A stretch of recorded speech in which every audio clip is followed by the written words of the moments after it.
Hi lovelies, welcome back to my channel Adajerama TV. Today we are treating translations in Igbo language and we have some English words here and their translations in Igbo language.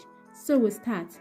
Man, nwoke, woman, nwanyị, new, ọhụrụ, old, ochie, road, okporo ụzọ, cloth, aqua, egg, aqua.